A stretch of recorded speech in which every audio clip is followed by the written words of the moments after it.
Carol Burnett, the woman who made America laugh for decades, built her career on grace, warmth, and kindness. Yet behind that radiant smile lay stories of betrayal, humiliation, and wounds that never truly healed. For years, she carried herself as Hollywood's most gracious star, refusing to reveal how deeply she had been hurt by those she once trusted the most. But in her 90s, that silence finally broke. During a rare and emotional interview, Carol looked back on the men who had shaped and scarred her life, from co-stars who turned cruel to colleagues who used their power to shut her out of the very industry she helped build. And among them was one man who crossed a line she could never forgive. The breaking point: Harvey Korman and the Studio 33 blow-up. In the glittering world of 1970s television, the Carol Burnett Show was the crown jewel of CBS, a weekly celebration of laughter, music, and heart. At its center were Carol Burnett and Harvey Korman, a comedy duo so perfectly in tune that audiences believed they shared one heartbeat. Together they won multiple Emmys, shattered ratings records, and created moments that became part of American television history. But behind the curtain, something fragile was breaking. By 1974, Harvey Korman had changed. According to designer Bob Mackie, he had grown distant, irritable, and withdrawn. He no longer exchanged jokes backstage or lingered for rehearsals. Some whispered that Harvey felt overshadowed by Carol's rising fame, that while her name was in the title, his ego was shrinking in her shadow. Those whispers turned into tension, and that tension finally exploded during a routine rehearsal at Studio 33 in Los Angeles. British singer Petula Clark had just flown in as a guest star. The cast and crew were tired but excited. Then, a simple lighting mistake left Harvey's face in shadow during his scene. Furious, he threw his script to the floor and shouted, "After all these years, can't anyone get it right?" The room froze. Director Dave Powers tried to intervene, but Harvey's anger deepened, and then came the line that pierced the air. "Even Carol doesn't notice anymore." For Burnett, that was the final straw. She stood up, walked to the stage, and said quietly but firmly, "Harvey, I've had enough. If you can't respect everyone here, you don't need to be here anymore." The silence that followed was deafening. Harvey stared at her, then turned and walked out. The next morning, the Los Angeles Herald-Examiner ran the headline, "Harvey Korman leaves the Carol Burnett Show during rehearsal." For days, Hollywood buzzed. Carol said nothing publicly. 3 days later, Harvey called CBS and asked to speak to her. When she answered, his voice trembled. "I was wrong. I want to come back." The following morning, he appeared before the cast, apologized, and Carol hugged him. But those who were there said the warmth between them was gone forever. She forgave him professionally, but personally, the hurt never faded. The husband who betrayed her, Joe Hamilton, and the collapse of a marriage. Behind the laughter that defined the Carol Burnett Show, there was a marriage quietly falling apart. Joe Hamilton wasn't just Carol Burnett's husband. He was her creative partner, the producer who helped turn her into one of the most beloved entertainers in America. They met in 1960 on The Gary Moore Show, where Joe was already an established television producer. Carol was still a rising star, full of ambition and heart. "He looked at me like I truly mattered," she once said. That moment marked the beginning of what many saw as Hollywood's golden couple, a perfect union of talent and trust. For more than a decade, they were inseparable. When the Carol Burnett Show premiered in 1967, Joe handled the production while Carol became its shining face. She brought warmth. He brought precision. Together they built something timeless, but success has a strange way of distorting love. By the mid-1970s, Joe began asserting more control over the show, reviewing scripts before Carol saw them, cutting emotional scenes, and insisting on pure comedy over sentiment. Carol resisted, arguing that audiences needed both laughter and heart. The tension between creative partners soon became the distance between a husband and wife. Then came the whispers. By 1979, rumors began circulating around CBS that Joe was spending too much time with a young editor. Carol stayed silent, hoping it would fade. But friends noticed her change, quieter, thinner, distracted. Her co-star Vicki Lawrence later said, "She carried pain with such dignity, you almost missed it." The final betrayal came in 1982, when Carol's lawyer discovered that Joe had quietly formed Hamilton Productions, claiming ownership of spin-off projects born from The Carol Burnett Show, including Mama's Family, without her credited stake. When Carol confronted him, she asked one simple question. "Do you really think it's fair to turn what we built together into something that's only yours?" Joe replied coldly, "It's business, Carol, not emotion." That moment broke her heart. On March 3, 1983, she filed for divorce in Los Angeles County Court. The legal battle that followed was brutal. Joe demanded full production rights. Carol refused to surrender her name, her legacy, or her dignity. The trial lasted nearly a year. When the court finally ruled in 1984, Carol kept the rights to her show. "We were the best team," she said softly, "until he forgot I was more than a partner." She never looked back. The call that crossed the line. Marlon Brando's late-night obsession. It was the summer of 1972. The Carol Burnett Show was thriving, and Carol had become television's most trusted face.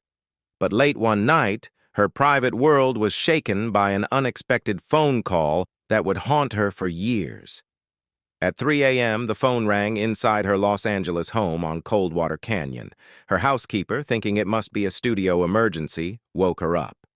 Half asleep, Carol answered and froze. A deep, unmistakable voice said, "Carol, it's Marlon Brando." At first, she thought it was a joke, but when he mentioned watching a rerun of her show and complimented her timing, she realized it was really him. The same man who had just stunned the world as Vito Corleone in The Godfather. What began as polite small talk soon turned personal. Brando's tone grew slower, softer, his words veering into flattery that made her uneasy. Carol later said, "I realized I was speaking to the real Marlon Brando, not one of his characters." He was magnetic, but dangerous. Trying to keep her composure, she cut the conversation short. "Mr. Brando, I appreciate your kind words, but it's late. I have an early call tomorrow." She hung up, thinking that was the end of it. But by morning, her private moment had become public scandal. The Hollywood Reporter printed the headline, "Marlon Brando calls Carol Burnett at 3 a.m. The Los Angeles Herald-Examiner followed with, "Brando finds inspiration in CBS's Comedy Queen." Gossip columnists like Luella Parsons and Rona Barrett claimed the call lasted over an hour and that Brando sounded smitten. CBS issued a statement insisting it was entirely personal, but the story spread faster than any press release could contain. Carol was furious, humiliated even. She told her publicist to kill the rumors, but the damage was done. Friends said she felt violated, worried people would question her integrity. Over lunch at Musso and Frank Grill, she told Vicki Lawrence, "He crossed the line. I can't believe someone like Marlon Brando thinks a late-night call is acceptable." From that night on, she made sure they would never cross paths again. At the 1974 AFI Awards, when Brando appeared on the red carpet, she turned away instantly. Her PR schedule quietly included a new rule. Do not attend events with Brando present. Brando never apologized. He later joked to friends, "Carol takes things too seriously." It was just a conversation, but for Carol, it wasn't a joke. It was a wound, a reminder that even in a business built on make-believe, respect should be real. The night of humiliation. Cary Grant's insult that changed everything. By 1968, Carol Burnett had reached the height of her fame. The Carol Burnett Show was a national sensation, sweeping the Emmys and dominating ratings. She was adored by millions for her warmth and relatability, a refreshing contrast to the perfectionism of Hollywood's golden age. That same year, Cary Grant, the screen icon of charm and elegance, was being honored with a Lifetime Achievement Award at the Beverly Hilton. Two legends, two eras of entertainment, were destined to meet that night. What should have been a moment of mutual respect became one of the most humiliating experiences of Carol's life. The ballroom was a sea of sequins and champagne. Lucille Ball, Gregory Peck, Elizabeth Taylor, and Jack Lemmon filled the room. Carol arrived radiant in a red gown designed by Bob Mackie, confident and gracious as always. After the ceremony, she approached Grant's table, ready to congratulate him. But as she neared, the air shifted. The man once hailed as Hollywood's gentleman turned cold. Trying to lighten the mood, a director sitting beside Grant said, "Cary, have you seen Carol's show?" "The whole country loves it." Grant smirked, his voice smooth but edged with disdain. "Oh, that show," he said. "The one where she waves her arms, makes faces, and overacts. I have no idea why people enjoy that sort of thing." His words cut through the laughter like glass. A few nervous chuckles rippled around the table, then silence. Carol stood there, her smile fixed but her eyes steady. Without raising her voice, she replied calmly, "Maybe people prefer laughing with real folks rather than with perfection." The room froze. Grant's famous grin faltered. Carol lifted her glass, offered a polite nod, and walked away. 2 days later, the Los Angeles Times ran a short article, "Cary Grant and Carol Burnett, a frosty encounter at the Beverly Hilton." The piece was brief, but it said enough. Rumors swirled that Grant had mocked her comedy as lowbrow, while others said he simply couldn't handle a woman commanding that much success and admiration. The longest grudge, Lorne Michaels, and the Saturday Night Live snub. Of all the men who frustrated and disappointed Carol Burnett, none lingered longer in silence than Lorne Michaels, the man behind Saturday Night Live. For nearly 50 years, audiences wondered how it was possible that the queen of sketch comedy, the very woman who paved the road for generations of comedians, was never invited to host SNL. To many, it seemed like a tragic oversight. But within the industry, people whispered that it wasn't an accident. It was deliberate. The story began in 1975, when Saturday Night Live premiered from Studio 8H at Rockefeller Plaza. At the time, the Carol Burnett Show was in its 8th season and still dominating ratings. Carol's humor was heartfelt and character-driven. Michaels's new creation was edgy, rebellious, and politically sharp. Critics saw a perfect opportunity to bridge 2 generations of comedy. Harriet Van Horn of the New York Post even suggested that Burnett should host an episode to symbolize that transition. It sounded harmless, but it was the start of a cold, silent divide. Inside NBC, her name came up in early discussions for Season 2. According to those in the room, Michaels dismissed it immediately. "She doesn't fit the spirit of the show," he allegedly said.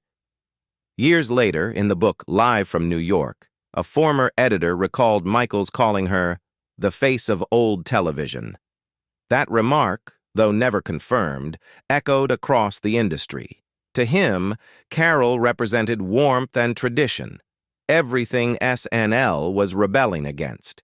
In 1981, journalist Tom Shales reignited the controversy when he reported that Burnett had quietly expressed interest in hosting but never received a reply. Fans erupted, flooding NBC with letters demanding answers. The network issued a short, defensive statement. Guest hosts are chosen based on each season's tone and content. But few believed it. For many, it wasn't about tone. It was about territory. Carol never spoke harshly about Michaels. On Larry King Live in the late 80s, she smiled and said with wry humor, Maybe I'm just not edgy enough for them. Yet those close to her knew the snub stung deeply. She had broken barriers for women in comedy, only to be quietly excluded from the very stage that celebrated doing the same. Forgiveness, and the one she never forgot. As the years passed, Carol Burnett became something far greater than a television star. She became a symbol of resilience. Decades after the Carol Burnett show ended, the laughter she brought still echoed through living rooms, but so did the lessons behind it. Every wound, every betrayal, every disappointment had shaped her into a woman who could find strength in silence. She forgave many, but never forgot those who tested her grace the hardest. Harvey Korman eventually returned to her show and apologized, but their friendship was never the same. Joe Hamilton's betrayal left scars that no courtroom victory could erase. Marlon Brando's arrogance reminded her that fame could excuse the worst of manners.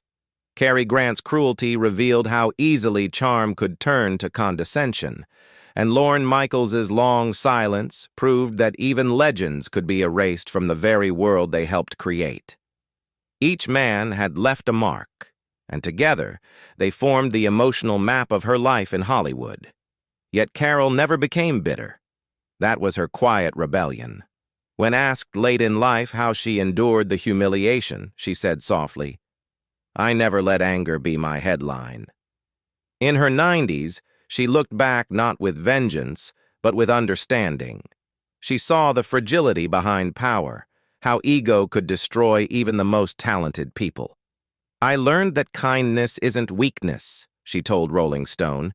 "It's strength that most people can't manage." Her legacy now extends far beyond television. The next generations of comedians, from Tina Fey to Kristen Wiig to Kate McKinnon, all trace their inspiration back to her. When NBC finally aired Carol Burnett, 90 Years of Laughter plus Love in 2023, the tribute was more than nostalgia. It was justice. For every door that had once been closed, history had opened a window. Carol Burnett's story isn't just about comedy. It's about survival. She faced humiliation, betrayal, and heartbreak in an industry built on applause. Yet she never lost her grace. Her life reminds us that strength doesn't always roar. Sometimes it speaks softly through forgiveness and dignity. Now I want to hear from you. Which part of Carol's story surprised you the most? Was it her feud with Harvey Korman, the betrayal from Joe Hamilton, or the decades-long silence with Saturday Night Live? Let me know your thoughts below. And if you love uncovering the untold stories behind Hollywood's legends, don't forget to like this video, subscribe, and help keep these memories alive.